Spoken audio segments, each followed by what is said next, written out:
Hello and welcome to the Dapper Gaffer channel, coming at you not live, but from City Stage Studios again, only in the podcast booth this time.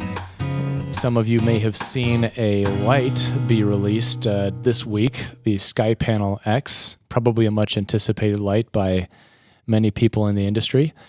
I was going to just post like an Instagram story as I do with kind of some of my behind the scenes on set stuff, talking about a little bit, but then I'm like, hey, what if we just, it's been a while since we put out a Dapper Gaffer episode, so why don't we just sit down in the podcast booth and just sit down and chat about the light a bit, thoughts, whatever, questions, and Victor was kind enough to sit in to be the color commentator. Would you like to call yourself? That's a good title. That's a good title. I like for that. It. And then we've got Francisco Corrales, Kiko, affectionately known as, engineering the podcast in the booth there. So thanks for jumping into Broski. Glad to be here. Okay, so Skypanel X. What do you know about X. What do you know about the Skypanel in general? I know very little about it. I think this is a little bit out of my range of budget for lights in a lot of the productions I do. I mean, I've worked with the Geminis, and then which one did we do the light review on last time? It was a Gemini 2x1 hard. Hard, yeah. But we were comparing it to the Vortex 8. To the Vortex, which yes. is a light that we'll obviously be talking about today as well. Yeah. But I think one of the interesting things is you were talking to me about it yesterday. Can you give me a little bit of background as to what Arri is trying to do with this light and kind of the little bit of the history of the previous, kind of like the first generation of the light? Yeah. I thought that was interesting. Sure. Yeah. So this is, and this is, I mean, give Victor some credit too. He's been on some sizable projects and whatever. It's just not necessarily in the lighting department. So that's correct. But Kiko, can you just quick cut to the screen of the Skypanel X, just so people can see? This is from Arri's website.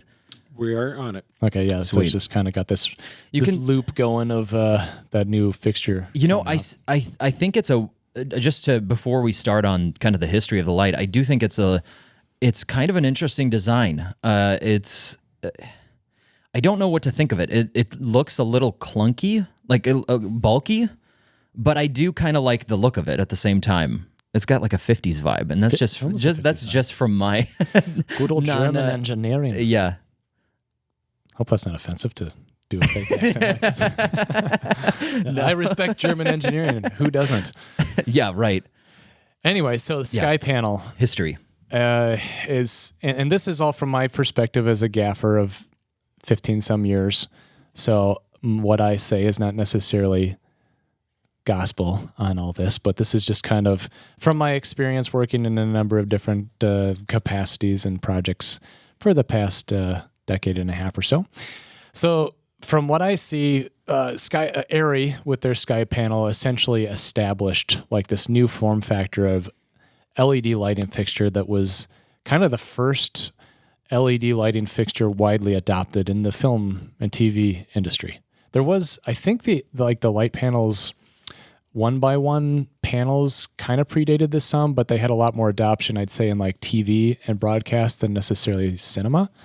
If anyone has any other opinions, or my timeline is wrong, this is just me off the top of my head, feel free to comment in the comment section below and set me straight. But I feel like so the Skypanel is kind of the first LED fixture that was really, really taken seriously in the cinema realm, and for good reason. I mean, it's a full RGB, decently high output panel fixture. It's called. Where are we going from here?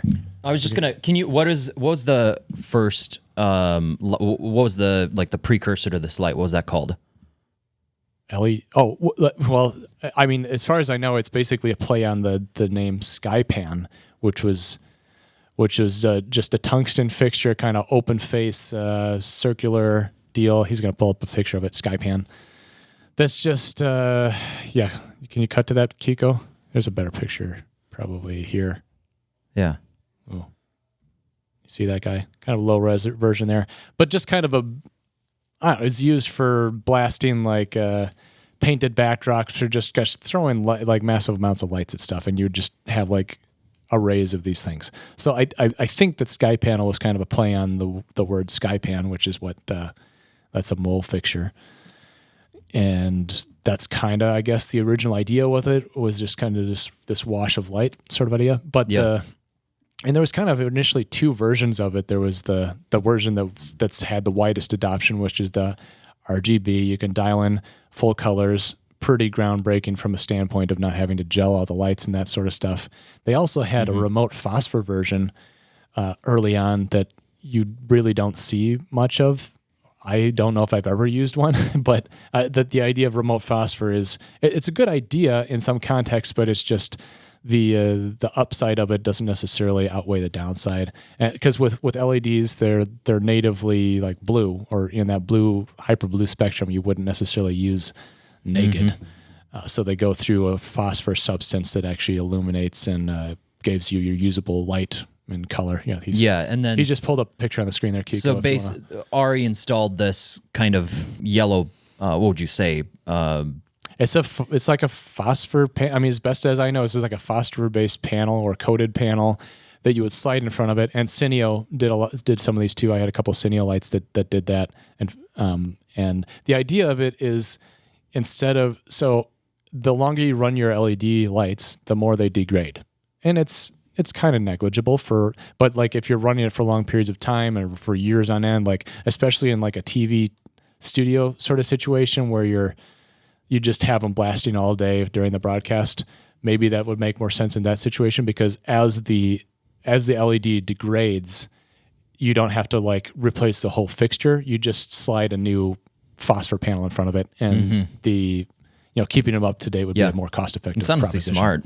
Yeah, so that's out there, but not really widely adopted from what I see. So anyway, I feel like we're getting on a little bit of a tangent there, but so Skypanel, they really took kind of the industry by storm, and for the last, I don't know, decade or so, maybe a little longer, it's really been the light. Like it's kind of the default fixture, and really established that form factor. And what kind of scenarios? I mean, if you were Gaffer, and I guess what kind of scenarios would you put this light in the previous version?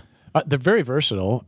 I mean, I use them a lot for not specifically light. I don't own a light Skypanel. I've used them plenty, but I haven't actually bought any myself. I use different manufacturers, essentially versions of that kind of form factor. But through diffusion frames or with soft boxes for lighting talent, or just kind of, anywhere you need a soft light that's controlled, that's color tunable, it's nice to be able to match to existing house lights or kind of add some artistic colors, or it's just super, super versatile. Yeah.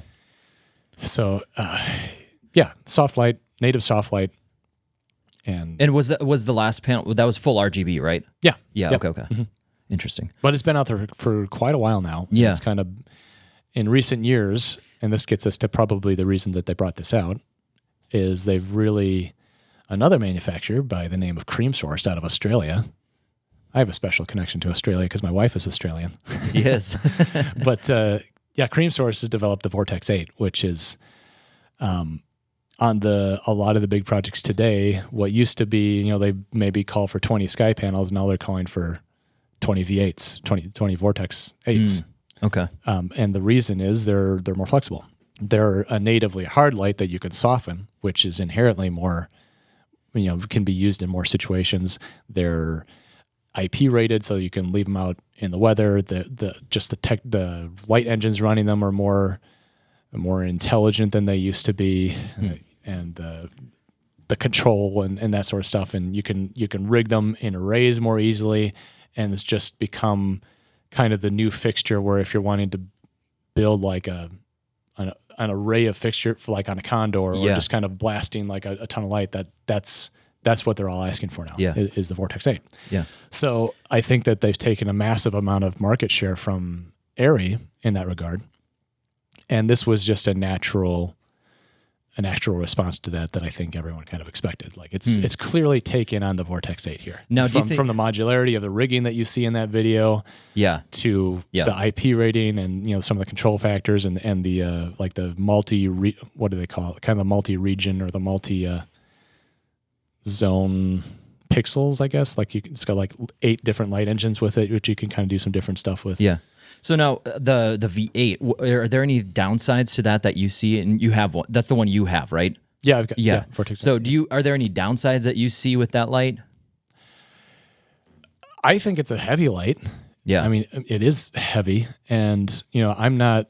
While I do work on big projects sometimes, a lot of time I'm more kind of the mid-market, deal where we don't have a 10-person G&E team and swing crews. If swing crews, if the Vortex is sitting there and something lighter and easier to grab and put on a stand by yourself is sitting right next to it, I'm gonna grab the light that's probably lighter. Yeah. So, but most recently I added the light panels Gemini 2x1 hard, which we did a review on, to my inventory, and it's brighter than the Vortex in some scenarios, and it's like 10 pounds lighter, I think. Maybe not. Okay, well, it's significant. No, don't quote me on that. We'll put the actual numbers down, but it's lighter and it's just easier to whip around. Although it's not IP rated, so you can't leave it out in the weather. You'd be more likely to choose that one if it's between the two on a faster pace shoot. I usually grab that one. Yeah. But I mean, the Vortex is great too, and obviously you can leave it outside and just not worry about it, and that's a really nice feature, which you'll be able to do with the Skypanel X as well. Yeah. So now, did you think Arri? I mean, how long was that? How long has it been since that light came out? A couple years or Skypanel? Yeah. Probably a decade? No, I'm sorry, the V8 or the... Oh, the Vortex? Yeah. I don't know, maybe 3-4 years ago. Okay. So do you think Arri saw that and knew instantly that they needed to kind of I don't know if they knew instantly, but the adoption across the industry has been quick and significant. So do you think they felt a little pressure to be able to release something else? It's I'm not going to say it's a ripoff of because they're taking a different approach with it, but it's obviously the form factor they're going after. And it is a different approach, which that I kind of admire. Yeah, the lensing system is different. You can see some of the similarities, but you can also almost an improvement in some areas. Almost. Yeah, I mean, it has all the stuff that we would want in it in an upgraded version of the Skypanel. It's IP rated. It's better engine processing, different pixels. It's got I don't know. There's all this stuff we could go into. The riggability and the integrated power supply. It's always a pain in the butt to have that separate ballast, that separate to power the Skypanel, because it never fit in the case well. You'd have to either mount it on the back of the light. I mean, the one upside is it would make it a little bit lighter if you were to separate it with a head cable, but it's already a honking heavy light as it is. Yeah. So I think it makes most sense to just integrate it with a light like they've done with the new version here. Yeah. I think we touched kind of on the history. I thought that was a little interesting.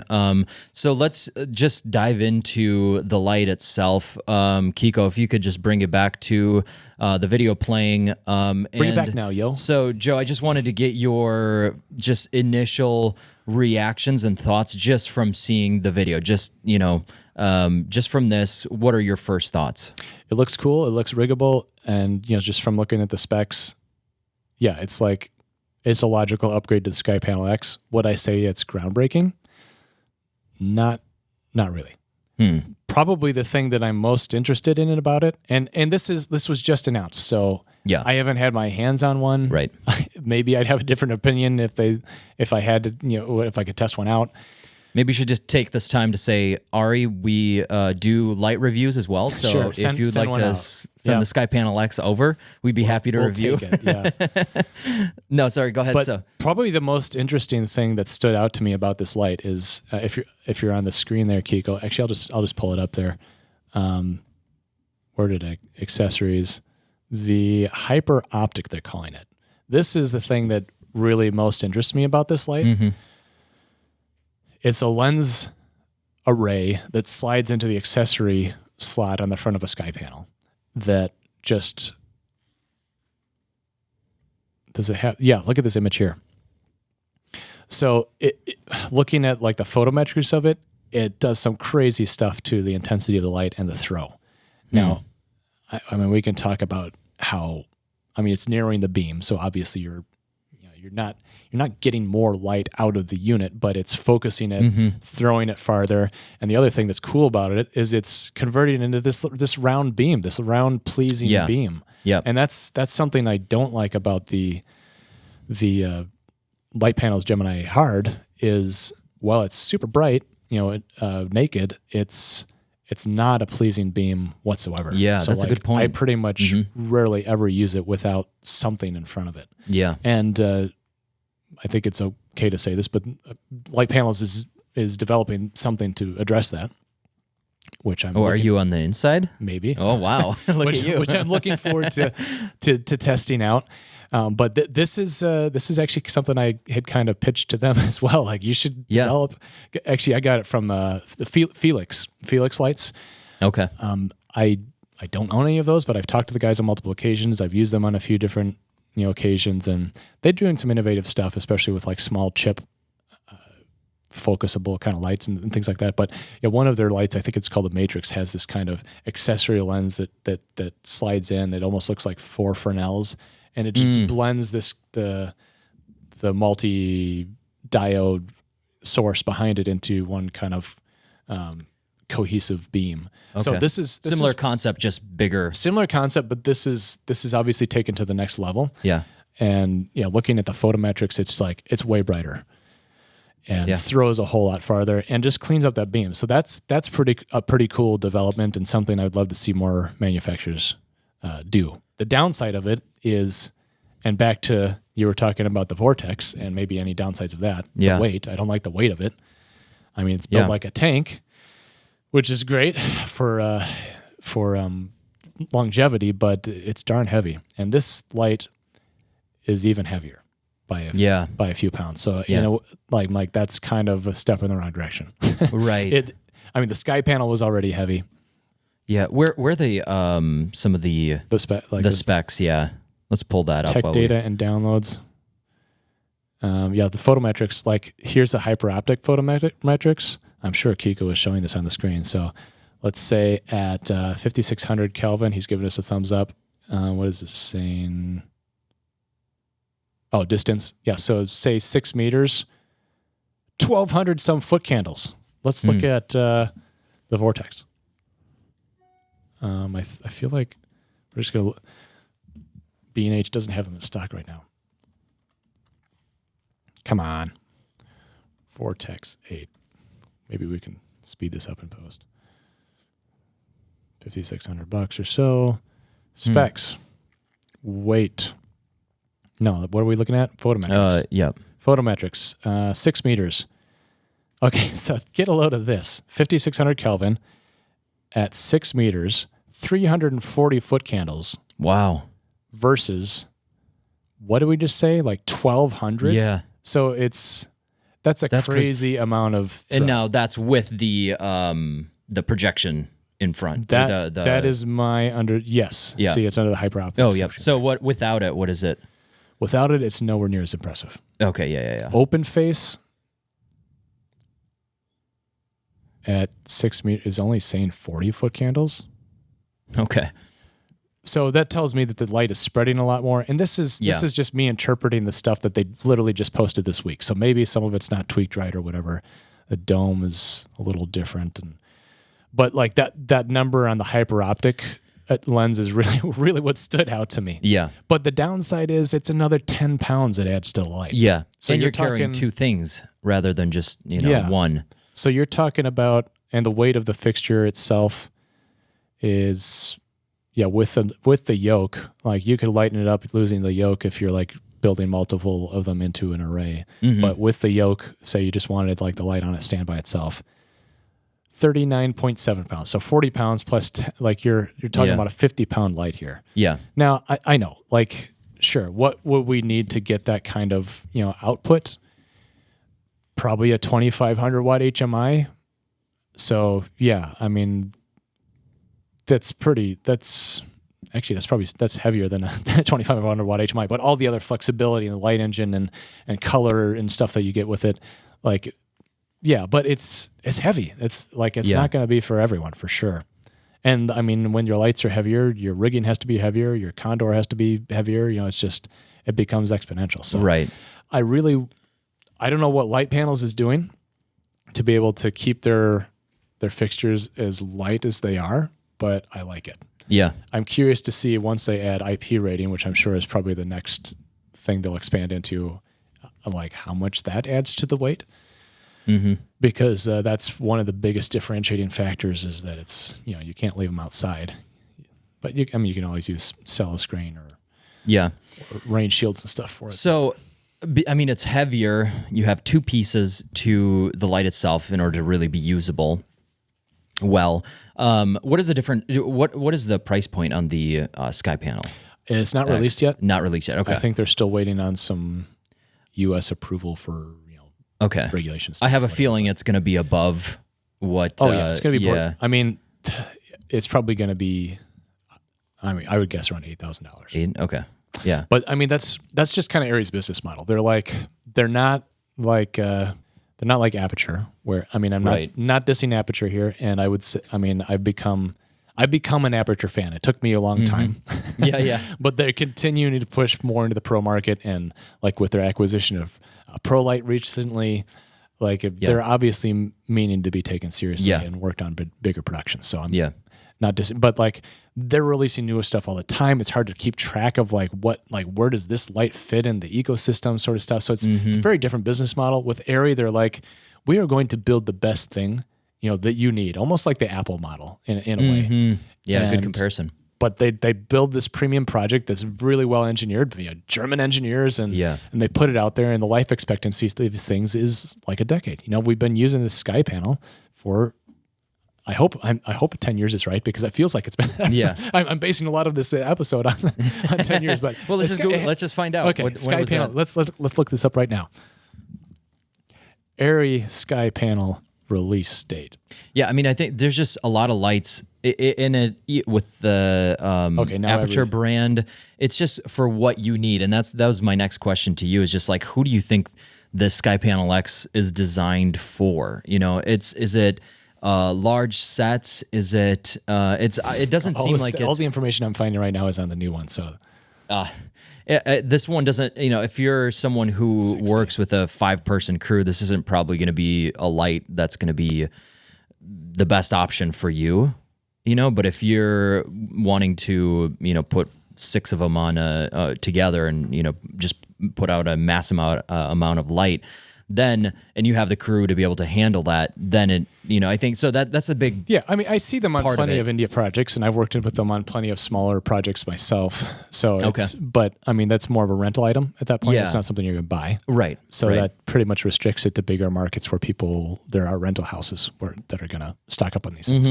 But yeah, Arri is arguably the best at pretty much everything they do. I mean, from camera, they just really put out good products. Yeah. And they're banking on that. And they put the engineering, the resources behind it to do that. So now, we were talking about this yesterday, is just Aperture producing a large quantity of products that might be cheaper to make, but Arri does the complete opposite, fewer products, really high quality.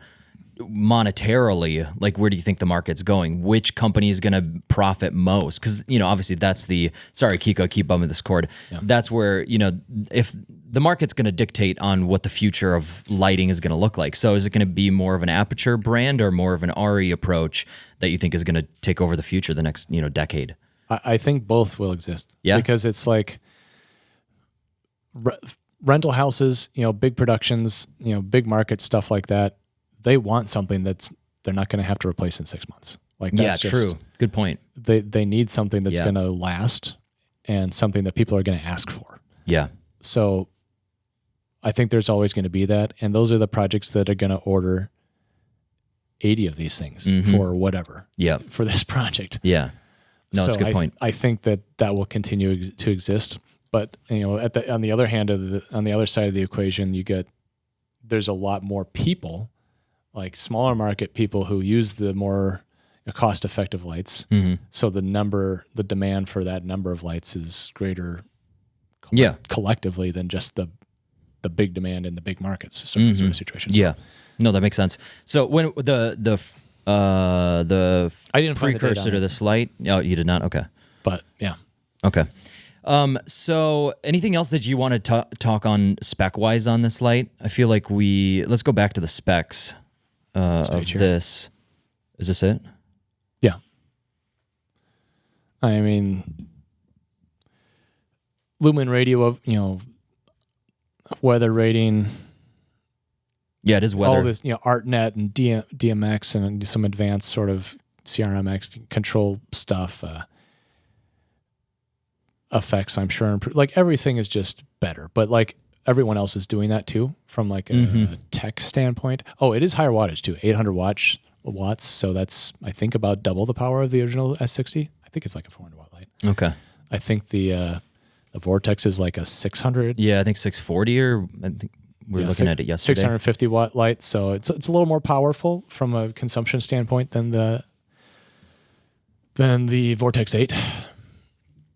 So would you so you have a room full of gear. You rent out gear, your gaffer, you got what kind of different packages do you have?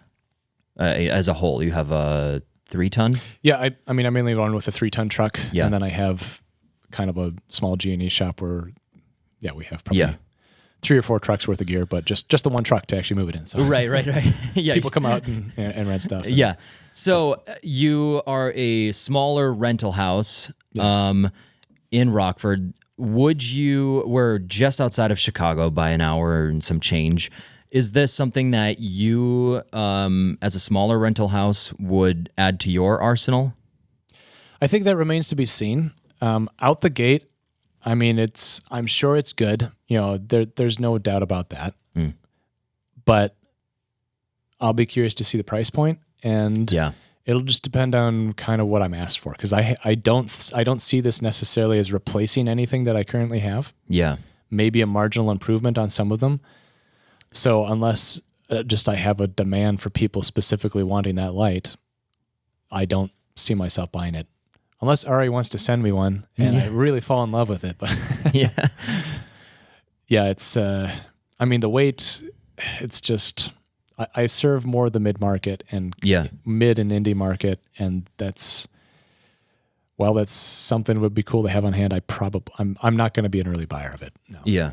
So the most exciting part, like I said, is that lens system to me. Yeah. And I'm hoping that kind of inspires some innovation. Well, in the and industry. see, so do you think the light itself will be around the 8,000 price point? Because then you got the lens system on top of that, which is probably not going to be cheap either. It's really hard to say. Like, so you might be looking at a $10,000 light. If you look at, together, like the Arri M18, what is that? Like $12,000-$15,000. Obviously, there's a lot less demand for that now that LED chips are competing with it. Right. But like they're not afraid to charge for it for sure. Yeah. But I mean, another light that probably bears mentioning is the Arri Orbiter. So while Arri makes great products by and large, not every one of them is a hit. So the Arri Orbiter, and this might be a bit of a controversial, I got caps lock on there. This might be a bit of a controversial topic, but in my opinion, it didn't really hit the mark. And it just did not have very wide adoption. And for those who are not familiar with it, because I mean, I've maybe used one twice. It's almost like kind of a, you want to pull it up on the screen, Kiko? Here, Kiko. It's almost kind of like like an aperture style. Like you need a bunch of GAC to kind of, make it work, put stuff on the front of it, and it's got does it have a separate ballast? Actually, I don't think it does. I think it's integrated. But it's just, I don't know, it's kind of clunky. It wasn't overly powerful. It was, not a lot of people bought into it. So I don't know if that was their kind of, because the Skypanel was a soft light. So it's like, at some point, we need a hard version of this stuff because you can't light everything with soft light unless everything wants to look the same. So it was a natural progression for them to get into hard lighting at some point. And the Orbiter was that. And it was kind of a fairly new idea at the time, but it just didn't really hit the mark. So that's when I think Vortex kind of came in and really stole their thunder and became that hard light that everybody wanted on set. And if you put them in an array farther enough away, it becomes a hard, kind of single source. Do you think the ergonomics played a fact into that, or It's heavy too, and it's yeah. I mean, I'm sure it's good what it is, but for the price point, I don't. I'd be curious to hear if you bought an Arri Orbiter or you use them regularly. Please put hateful remarks in the comments and tell me why it's awesome and why I should be using them as well. And so I'm trying to find the output on this thing, but I'm not seeing that. Inconsequential. It's not very good. Yeah. Okay. It's not very good. I mean, So- aperture lights. If you're just looking for light output, they spank. Creamsource saw the opportunity and basically took it.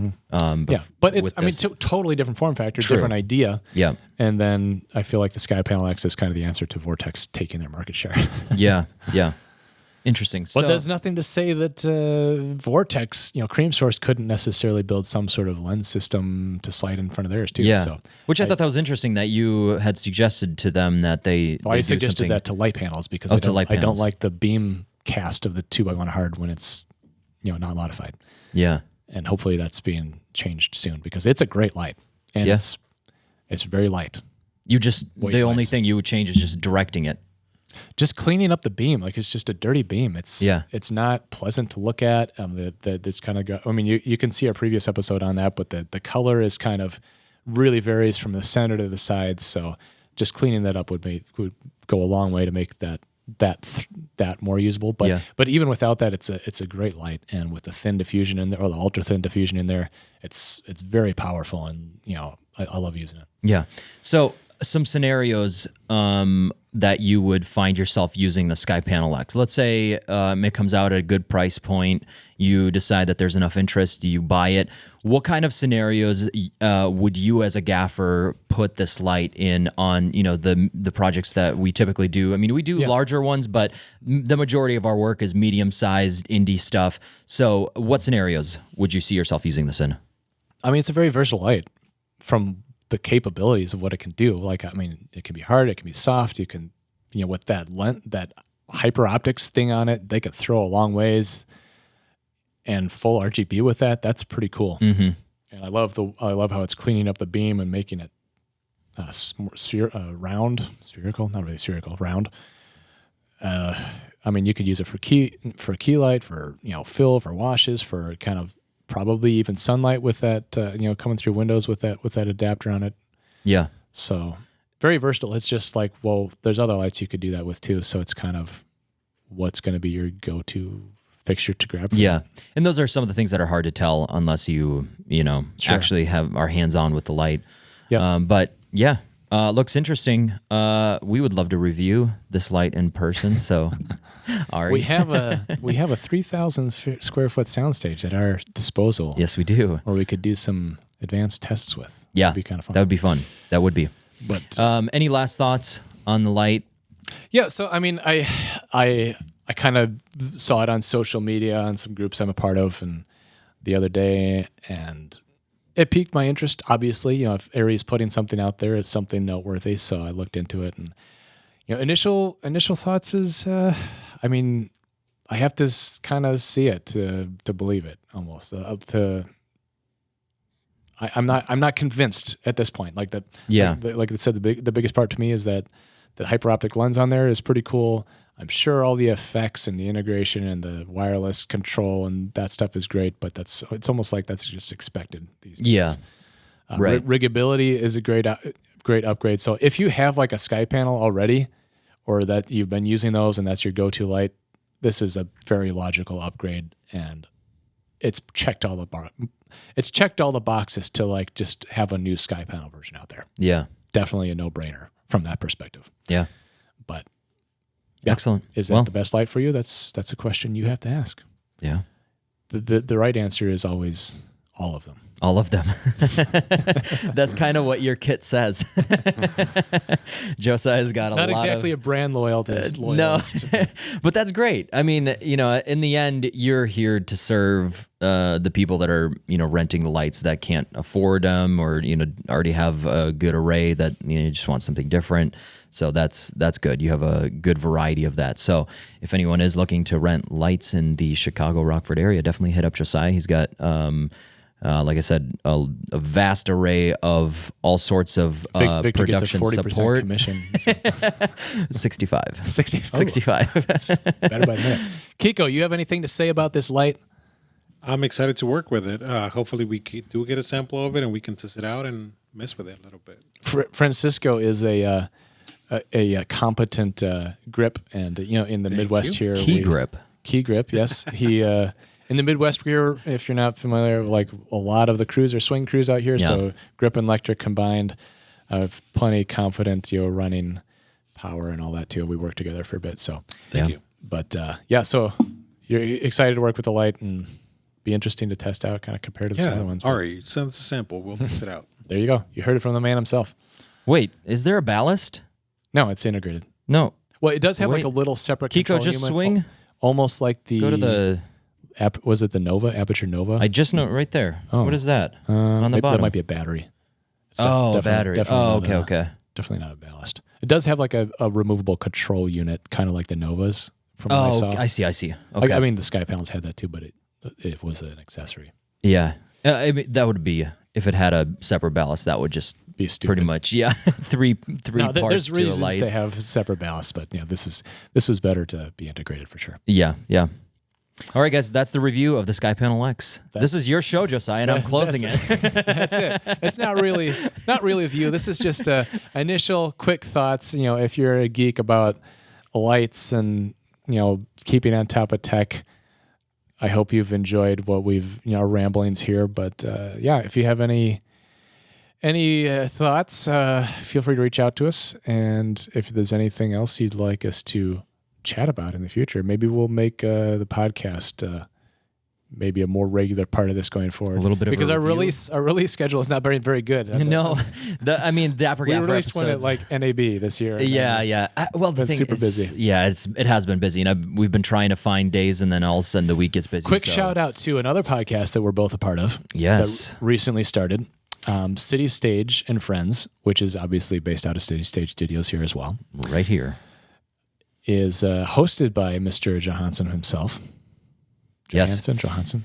The idea behind it was the fact that just so many cool people come into the studio and swing by to rent gear, do photo sessions, whatever it is. Talent comes by. We just had marketing exec in here, so my thought was just like, man, so many people come here. This has kind of become the base for community in a way. So why not just have a chance to sit down with some of those people and then also the great people in offices? Yeah, and the content on that channel is kind of centered more around not specifically lighting, but just kind of the general creative visual arts, film, photography, I don't know, graphic design, whatever else we get into, marketing, kind of being a freelancer and being an entrepreneurs, and just the struggle. I think, I think getting more personal with it is going to be one of the goals too, because so many times you work with somebody on set and you don't get the connection unless you're going to dinners afterwards or whatever, or your 3-4 day project. You Maybe just don't get that you're same. Supposed to be working the whole time. That's correct. No, but just to get a chance to actually get to know people past what you just see on social media and what you see, on set, because we're all just presenting a version of ourselves on set. It's professional. You have to. I think the podcast in a way is just, let's break down some of those walls and actually get to know you, what you're passionate about, what you hope to do in the future. So that's the idea. And I love conversations. We have so many great conversations here in the studio about work, about just creative stuff and creating art and, just, working with businesses and all that. So so give City Stage a follow as well. And absolutely. Hopefully we'll see you on both platforms. All right, guys. All right. We don't really have a sign off here, but I don't know. Do we have a sign off? I think we should just make it as awkward as possible. Make it awkward as possible. If you're ever in the Midwest, stop by City Stage Studios. Yes. Would love to say hi. Absolutely. And if you have any ideas for future episodes, specifically in the podcast, version, if this is something that you like, we're just looking for feedback at this point.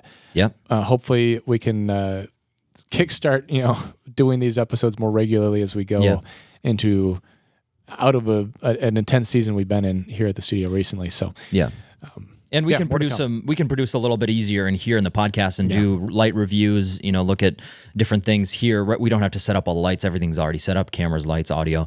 So that's the benefit of this. And I think we can do this on a more Feed us regular content basis. for future episodes, and we can turn those around a lot faster. So. Absolutely. All right, and special thanks to Francisco in the booth today for taking some time out of his day to engineer Thank you, this. And I'm Kiko. sure he did a great job with that. Yes. And we'll see you on the next one. Bye-bye. Boom. What was the runtime on that? 37. Hold for sound.